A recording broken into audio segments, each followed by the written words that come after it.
welcome to Dylan and Ross Watch Soccer for the second straight day.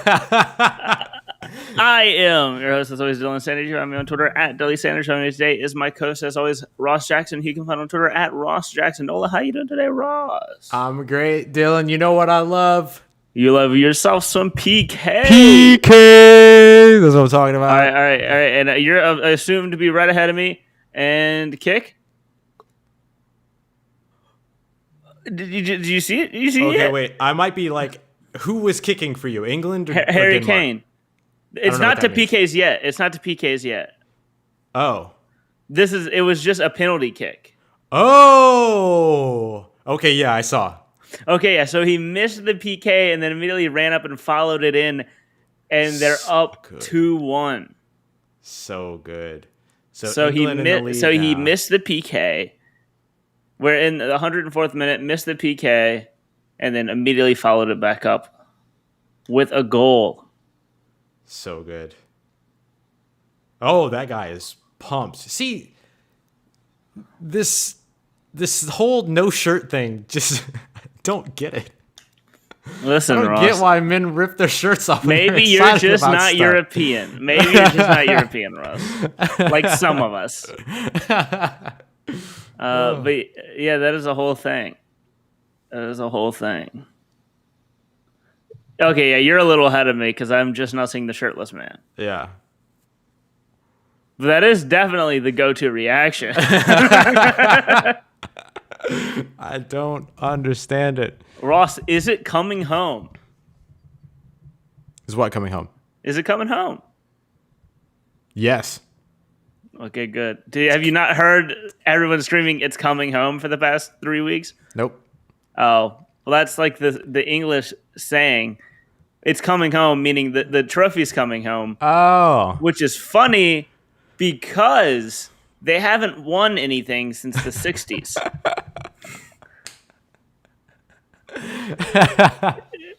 Which is why the phrase "It's coming home" is funny to me because it hasn't been home in 50 years. Right. But this is the semifinal, and they just took a 1-goal lead with 15 minutes left in the semifinal, and it's not looking good for Denmark because Ross, England, this is Denmark's 1 goal is the only goal England has given up in this tournament. Ooh.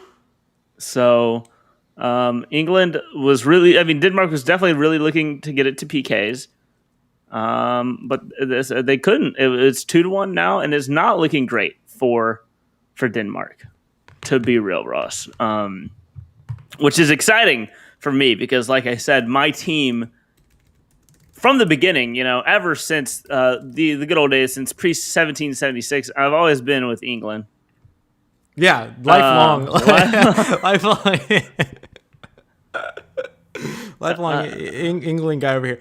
Dylan, I don't know at what point something becomes no longer at home, but 50 years is the answer. You know what I mean? Like 50 years is more than the answer. It's more than that point. Was soccer invented in England? That's the other thing too, is like, was that? Like, I don't feel like that's the case. In which case, why are we saying it's coming home? Not we. Why are they saying it's coming home?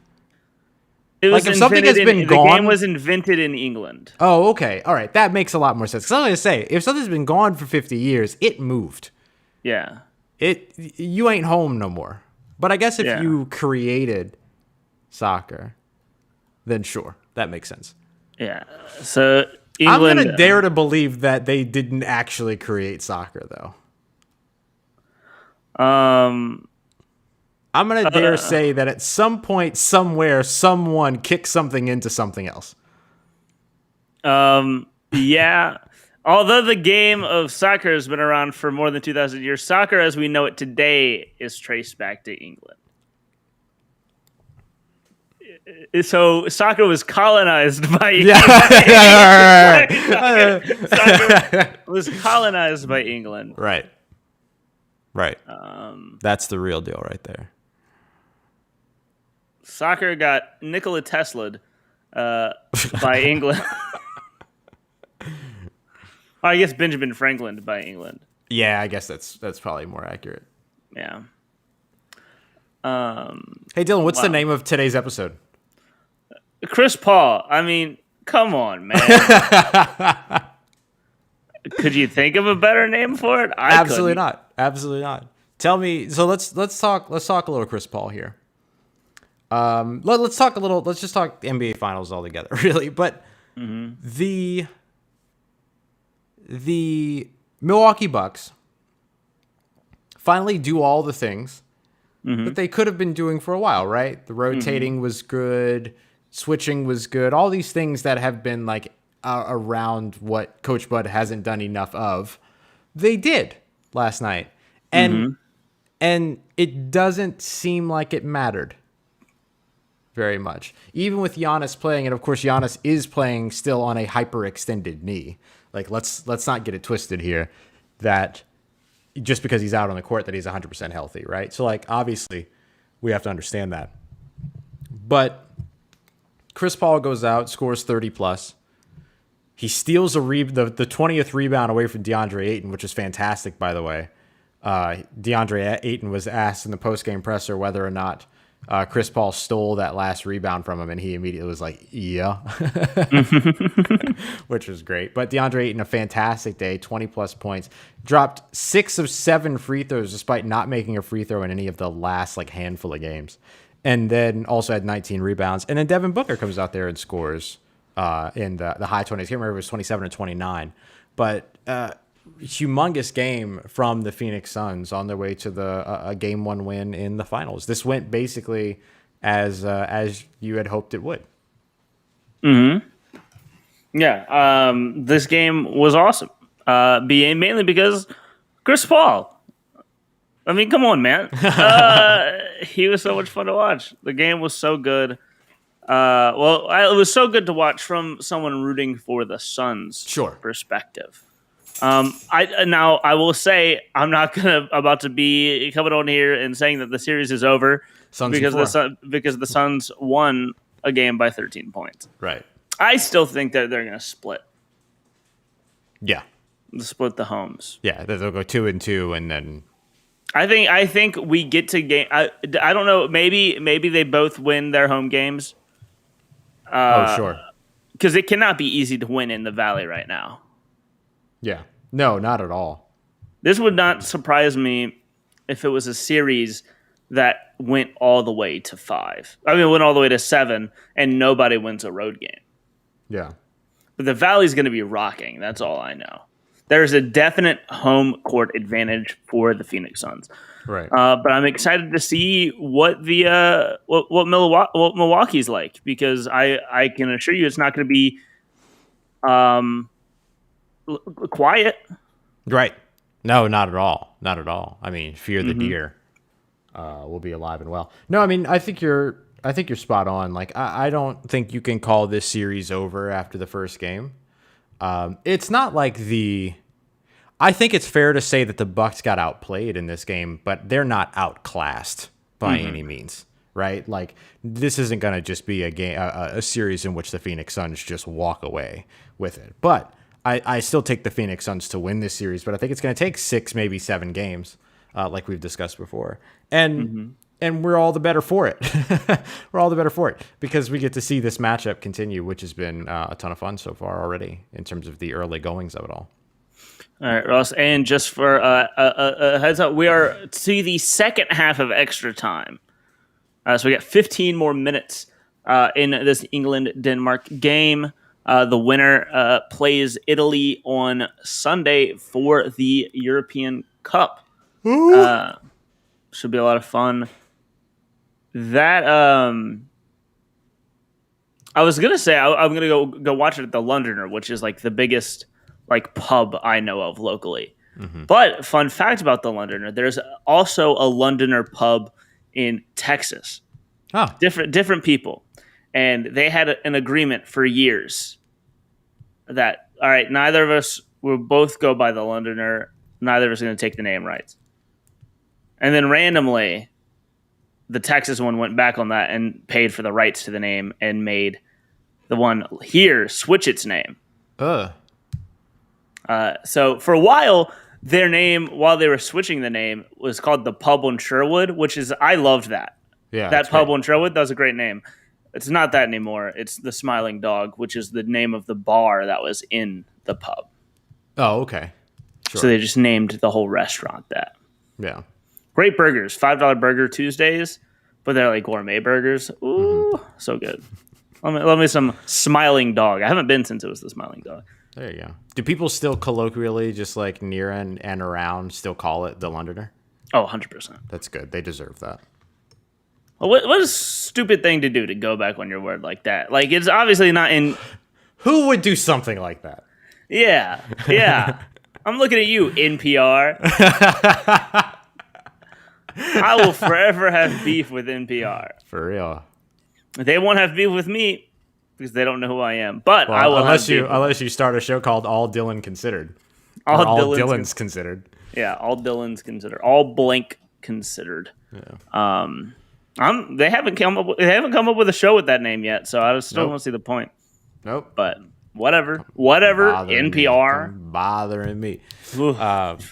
Coming on with the C and D's, you know what I'm saying? Now I'm angry. You can C and D these fists.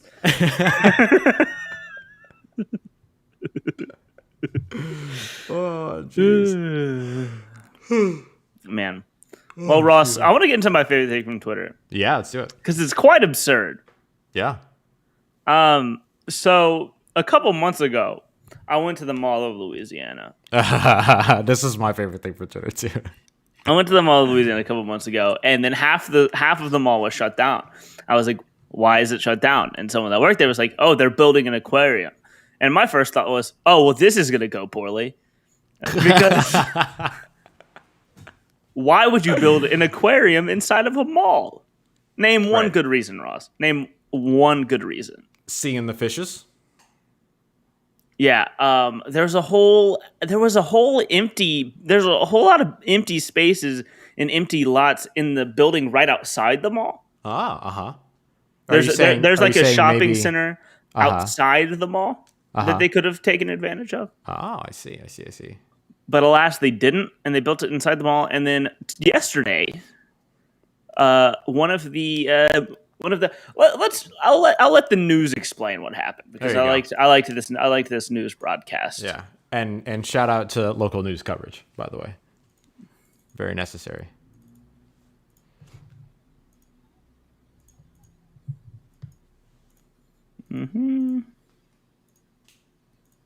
Have enough of snakes. A mall in Louisiana is shut down while they search for a 12-foot python. It's on the loose. Look at that.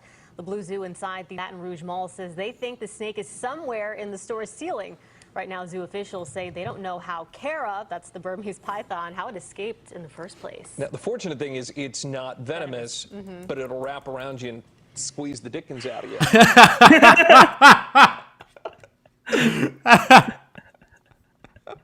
I was going to say, give that man a raise. Huge fan of any time somebody uses the phrase "the Dickens." Yeah. And fan. so that was a little bit of that was a broadcast from North Carolina. Ross, why don't we take a look at a more local view of what's happening? Yes, please. Yes, because I think I know what you're about to play, and I'm very excited about it. Yes. There's a snake in the mall. Yeah, burn it down. There is a python on the loose in the mall. Oh my And I go to one store. I go to Lush because my wife is obsessed Smells with bath bombs. amazing. I go to Love Lush. Lush. I get her bath bombs and I leave. I'm here to tell you, I ain't going to that mall anymore. Nope. Done. Now that I know they have giant pythons that can get out, I'm done. And I don't even care that they're like, well, it's a friendly python. I don't care if it's a friendly python. It's a 12-foot snake. They got out of its cage. What are you talking about? You had a $12 an hour goofball, left the cage open, and the snake got out. There's a snake in the mall. A big one. Shout out to the homie Matt Moscona, man. Oh my goodness. Oh, he's so funny, dude. The snake in the ball. He's hysterical. That's Man, so good. There is just so much high quality content that comes out of that studio every Oh day. my goodness. Oh my goodness, without a doubt. What an iconic studio that is. That studio's going to go down in history. How much high quality content comes out of that? It's Outstanding. awesome, right? Just right? outstanding. Just outstanding. Absolutely love I it. got to sit in the seat that Matt Moscona was sitting in Oh, dope. right there. It's fun. It was fun. It was a fun experience. That's awesome. I love it. I love it. That's great. That was like 3 years ago. Thanks to Matt Moscona. He's the one that brought me there. Yeah. Yeah, Matt's great, man. That's awesome. I love it. I love it. Really great contrast between radio, television. If I had to show someone the difference between doing a radio show and doing a morning news show, That's perfect that. right there. That's perfect. And Ross, and people wonder why I choose to go more into radio, because that's exactly that is more of, it's as they would say on Love Island, which I've been watching a lot. That's a bit of me. It's a bit of me. I love it.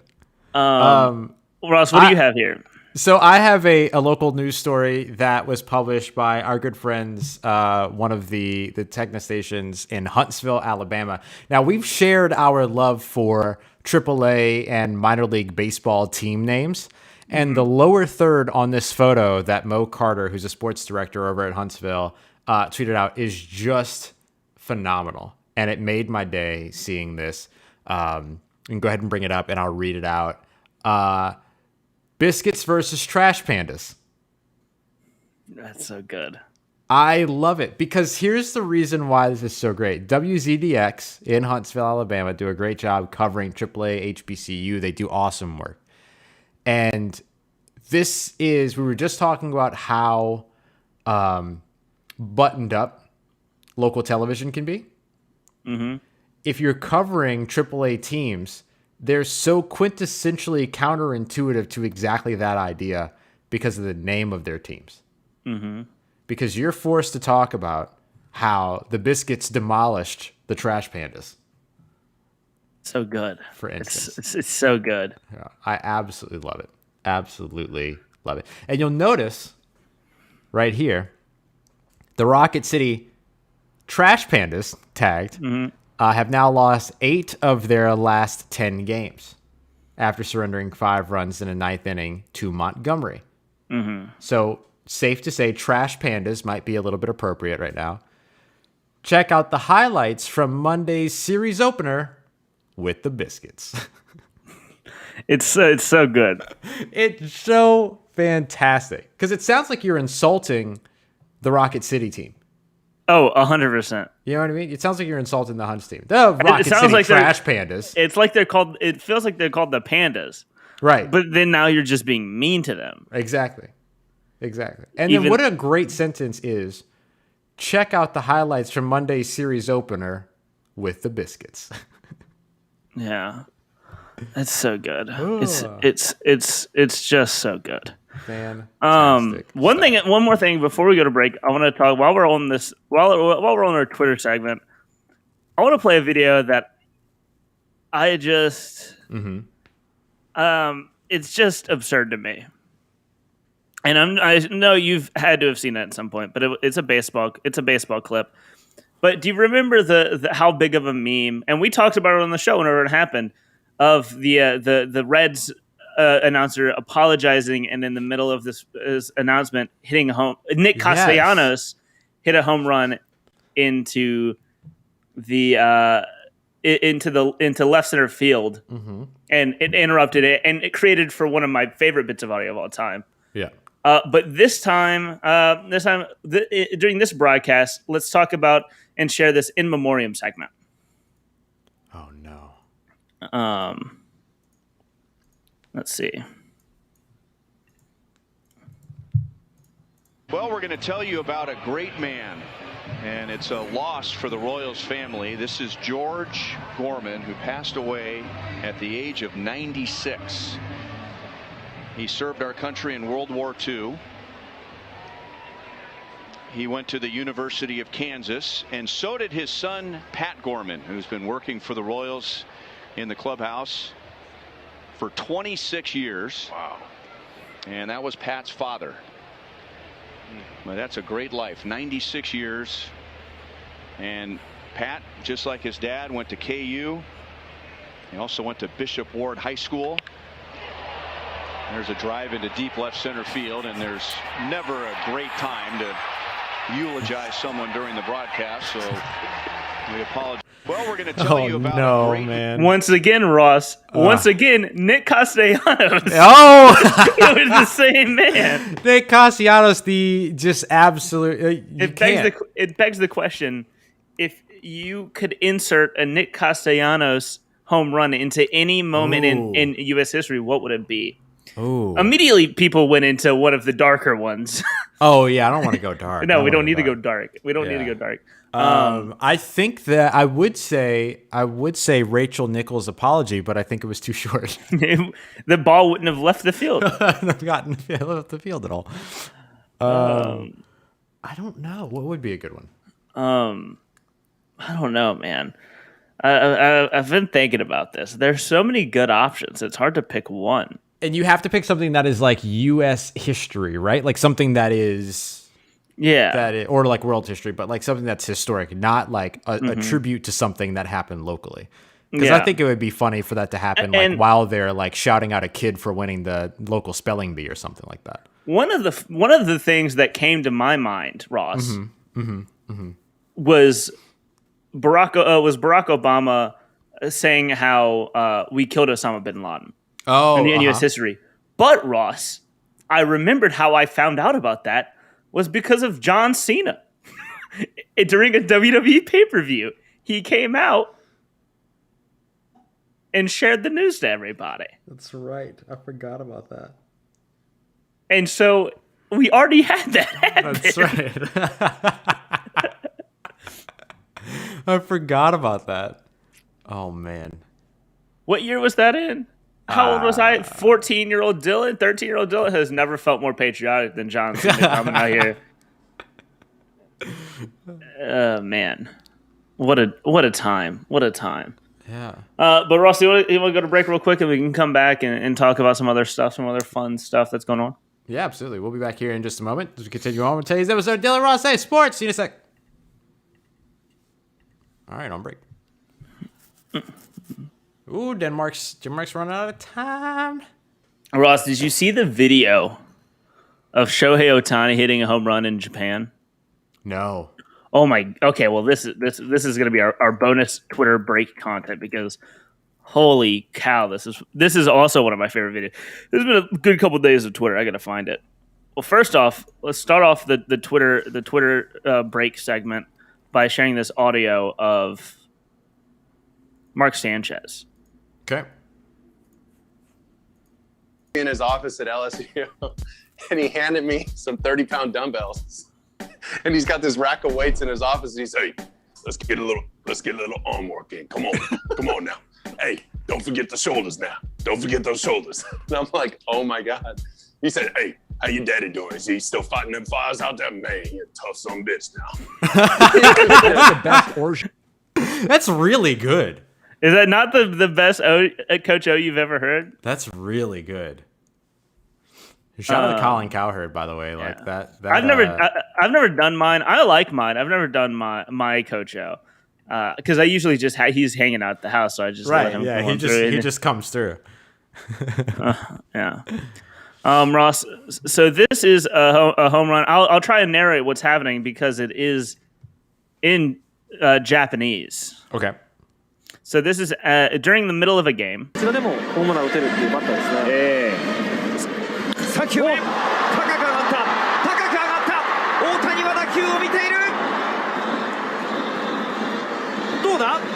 So as these people face it, what happened, Ross? He hit it so high and hard that it broke through the roof. Oh my gosh! Of this the dude, Tokyo man. Dome.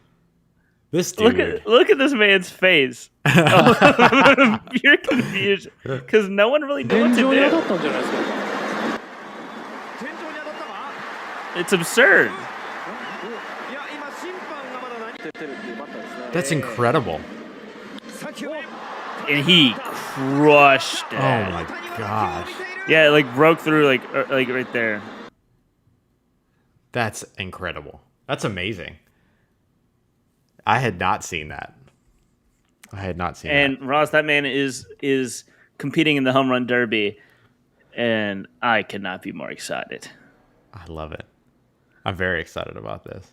I'm so excited he's competing in the home run derby. I'm also very excited that he made the All-Star team as both a pitcher and a position player. And Ross, home run derby is in 5 days. Whoop, whoop. Whoop whoop. 5 days. What do you want to do for the second half of the show? No idea. You want to play a game or something? Yeah, we'll do it. It's all good. I don't know what to do, Ross. I don't know. We'll figure it out. Here we go.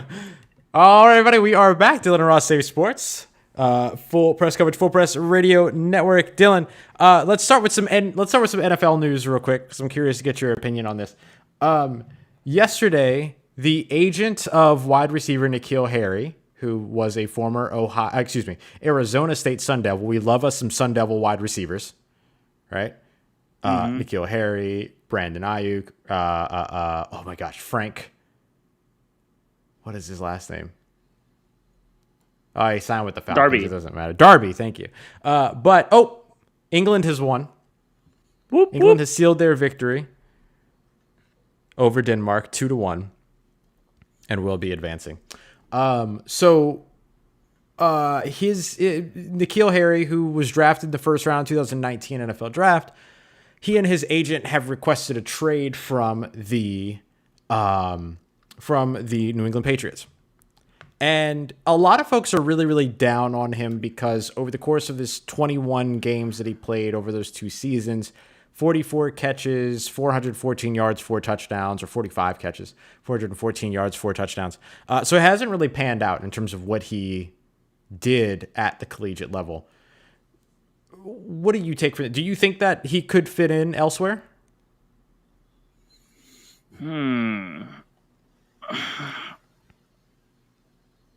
I don't know. I think he needs a fresh start. Yeah, for sure. I don't know where he would get the most out of it though, because who knows what even his skill, his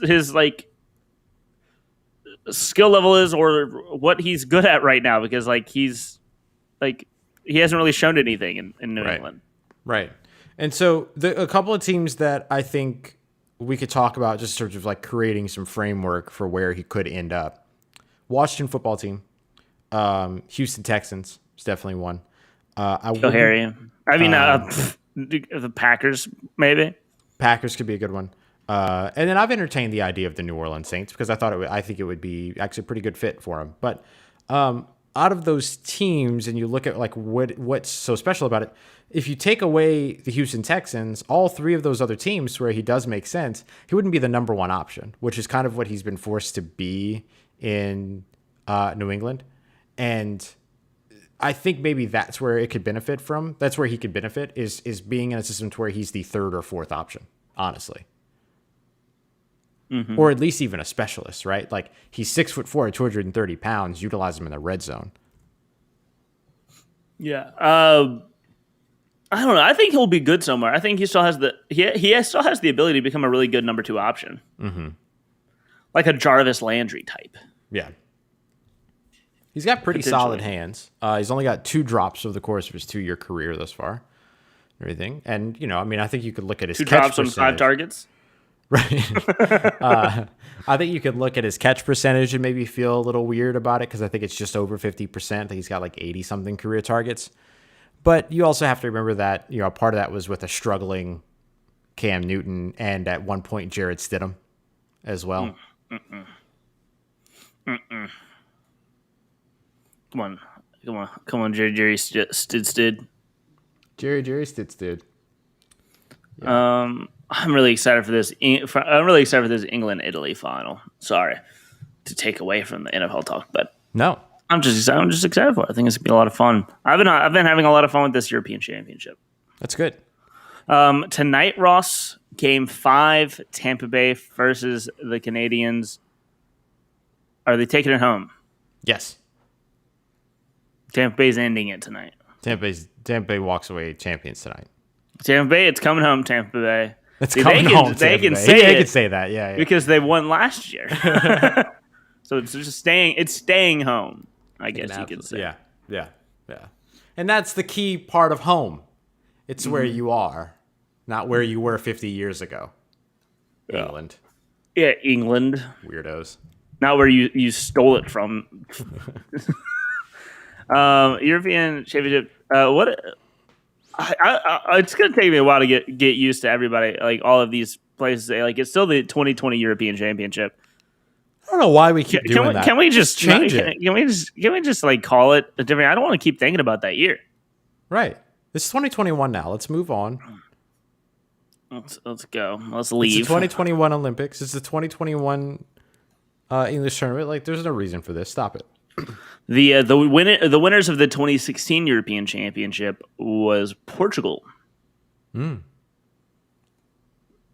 this is going to be England, Italy.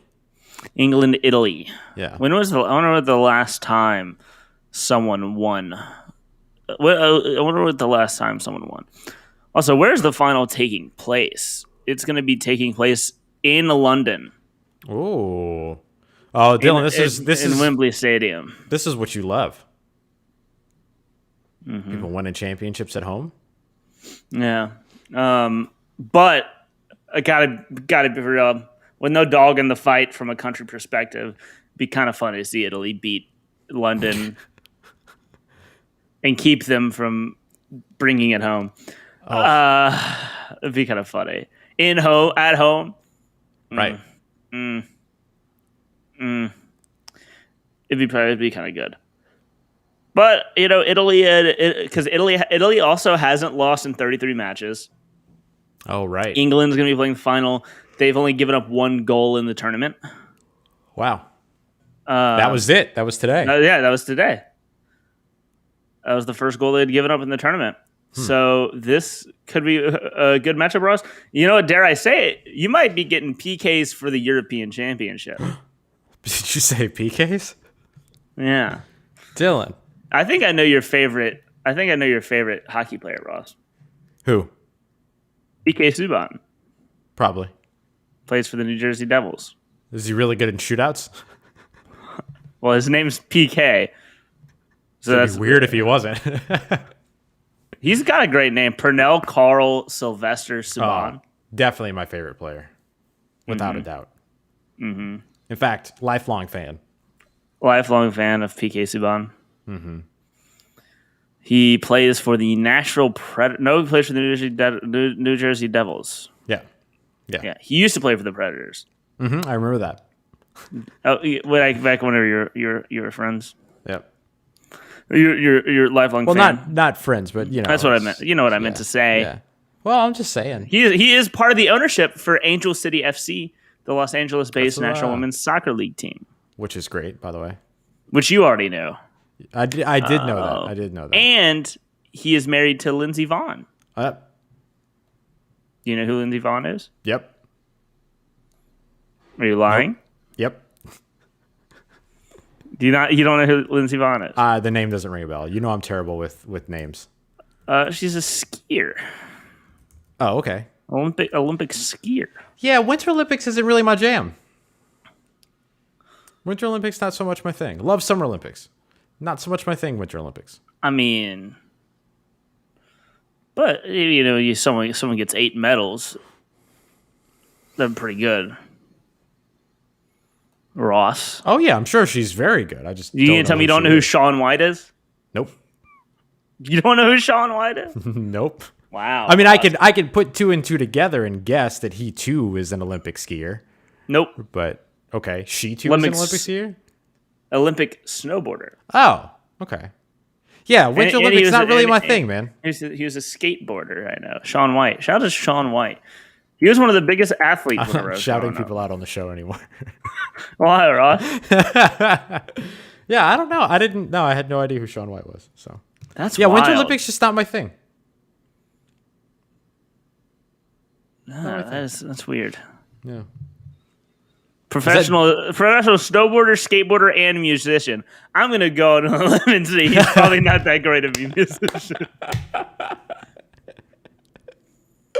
Wouldn't it be weird if he was a gold medal snowboarder? I'm sure he's probably won some things in skateboarding because those two skills seem to translate to me. But wouldn't it be weird if the thing he actually did best was that he was a fantastic musician? That would be great. He has the world record for most X Games gold medals. Oh, I think I big- watched the X Games once. I used to love the X Games. Yeah? He's also won 10 ESPY awards throughout his career in various categories. I think I probably watched the ESPYs once. Music career. Performed live at the ESPYs. He plays guitar Yeah, of course. for the rock band Bad Things, along with Don't like that. Jared Palomar. It's just two people? No.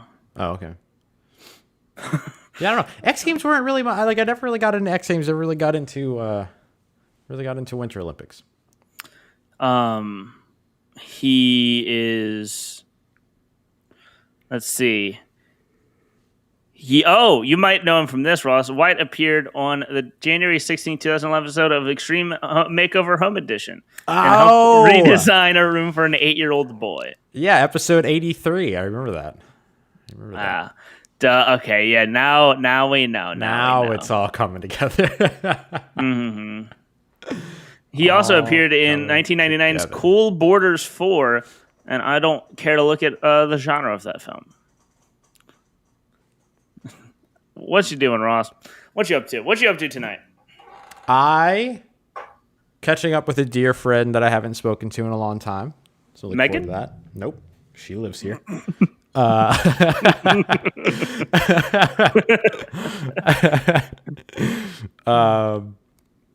And then what's happening tonight? I'm doing an interview and an episode with Brian Peacock over at the Peacock and Williamson NFL show. About And what? that's it. About the Saints looking ahead to the 2021 season. Well, Ross, that's not it, because you and Megan do have an assignment tonight. Oh yeah, and we're gonna watch Loki. Oh my God, Ross is so good. Is it good? This was probably the best episode yet. Ooh. And I'm really nervous about next week because I have no clue what's gonna happen.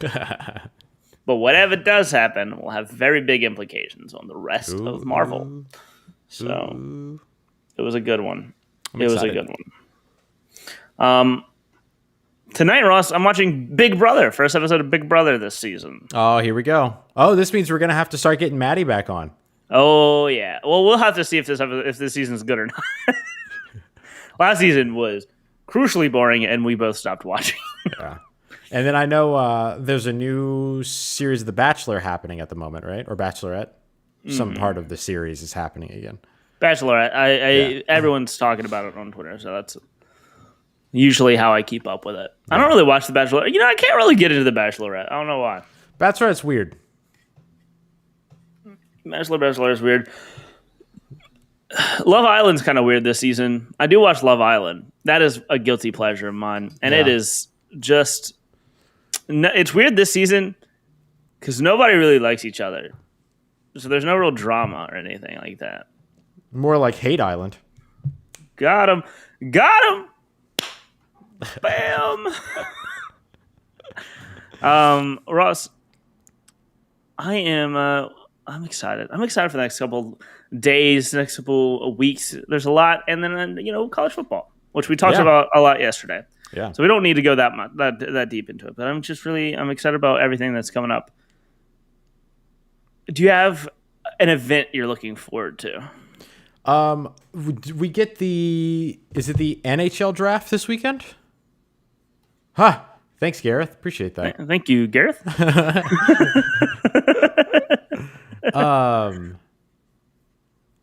We have this weekend. No, it's June 22nd. It was the it was the NBA lottery. There's something. Oh, the MLB draft is this weekend. Is it this weekend? Yeah, it's the 11th through the 13th. Oh, that completely left my... Came It came out of nowhere. Yeah. So we get the MLB draft this weekend. So that will be, or I guess at the beginning of next week, more appropriately. So that would be something I am kind of looking forward to. Again, like MLB prospects, not something so much that I'm very familiar with, but because of all the things that happen with players getting extra eligibility and not being able to enter the draft and all this other stuff, I think it's an interesting year to follow it. Everything to see how it all pans out. The big thing with LSU is going to be Jaden Hill. See where he gets drafted, if he gets drafted, because he was expected to be a top 3 draft pick. He came in, struggled a little bit in the SEC, and then got an injury and was out for all year. So his stock has dropped mightily. Right. So it's going to be interesting to see where he gets drafted, if he decides to leave or not. Yeah. And if he doesn't get drafted, then that's probably a plus for LSU because that's another. Definitely a plus for LSU. Yeah. It's yet another MLB caliber player who they just stole. They just picked up another transfer, right?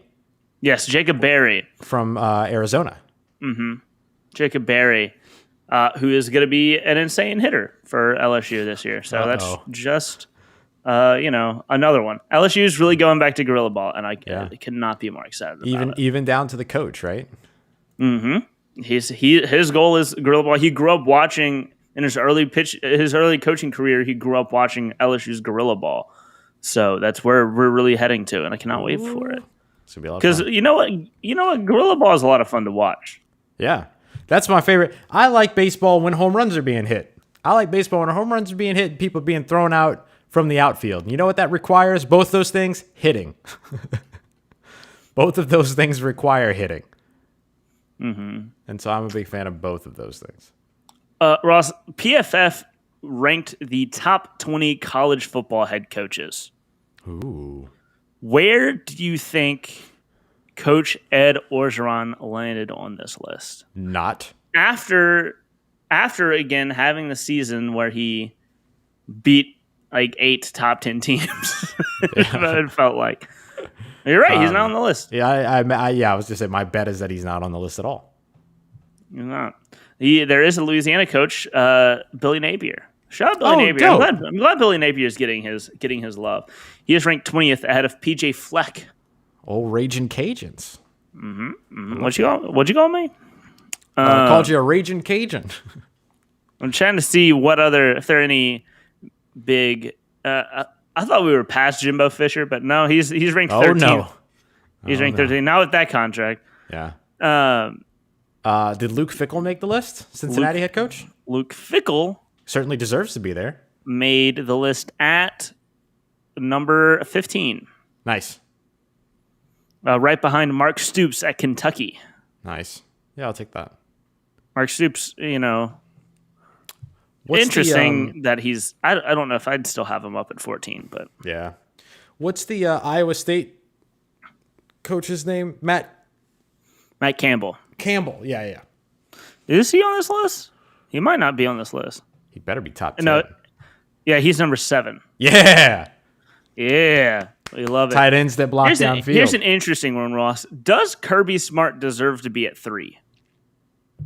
Georgia, right? Yeah. No. Yeah, take a look at the names. I feel like he's a little high up for me. Lincoln Riley. Riley deserves to be ahead of him. Okay, I was going to ask either Lincoln Riley or Dabo Sweeney's at 10. Dabo Sweeney. Either one of those two are at 10. Saban and Swinney are 1 and 2. Yeah. He's number 1. Dabo and Saban are 1 and 2. Lincoln Riley's at 4. Dan Mullen at 5 is a little high. That's a little high, yeah. Have they done anything? He went surfing the other day. Yeah, I guess so. Have they won anything with him? I don't think so, not yet. Oh. All I do remember, Ross, they did lose a game by throwing a shoe. That's all I really care about. Shout out Marco Wilson. Pat Fitzgerald at 6. Matt Campbell at 7. Kyle Whittingham at Utah. Hey, Shout out Kyle Utes, Whittingham. You know me, I am a big Kyle Whittingham fan. Yeah, definitely. Some personal favorites on this list. Yeah. Shout out to Lance Leipold at Kansas. Really, I'm going to be really interested to see what he does at Kansas. He was the former Buffalo head coach and left Buffalo to go to Kansas, which honestly, Buffalo, Kansas, I feel like that's kind of a lateral move. pretty similar there. Pretty similar. If Lance Leipold is able to, you got to be real confident in yourself to take that Kansas job. Oh yeah. Because I think you could end up with the same record at Kansas and Buffalo, and people are going to be more impressed at Buffalo Than at Kansas. Yeah, for sure. For sure. I don't know. You get more leeway. I don't know, because although Kansas is, everyone expects Kansas to not win a game in every year. People make fun of Texas for losing to Kansas like 5 years ago, and they're in the same conference.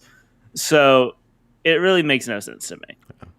Oh, here's an important question. No.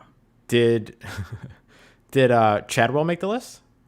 Coastal Carolina? Jimmy Chadwell? Yeah. Jamie Chadwell did at number 11. Yeah, buddy. Just a quick question. Did the UCF head coach make the list by any chance? No, he did not. Oh, I wonder why. Is Coastal Carolina the new UCF? Well, the UCF head coach is what's his name? But yes, they are. Yeah. And Ross, in a couple years, they'll be able to if Jamie Chadwell is still there. Also, great name, Jamie Chadwell. Great, and I love the way it's spelled too, because it's not traditional Jamie. Nope. At all. And Chadwell is not a traditional last name. Right. It was Coastal Carolina. Jeff Monken out of Army. Mm-hmm. Made that's well deserved. If he makes the top 20, that's well deserved. Yeah, he's at 17. Shout out to Monken. That's cool. Monken. Tom Allen in Indiana, top 20. Oh, sure. Uh-huh. One of the lower ones. Do you think? What do you think about Brian Kelly at Notre Dame being at 12? Oh, interesting. At He's 12. Yeah, he's won 72% what? of his games. Yeah, actually, they've performed extremely well under him. Mm-hmm. For a long time. Yeah. Consistent contenders. So him at 12 is interesting to me. I like it. You like a it? lot. Yeah, I like it. I don't know. No, maybe I was thinking he should be a little higher. Yeah, okay. Oh, that's fair. Yeah. I mean, yeah, he could be higher, especially when you look at some of those other names that are up there in the top 10. But I'm not mad at him making the list at all. The real knock at Brian Kelly is never being able to close out a season with a national championship. However, I mean, he's still good and still gets him there.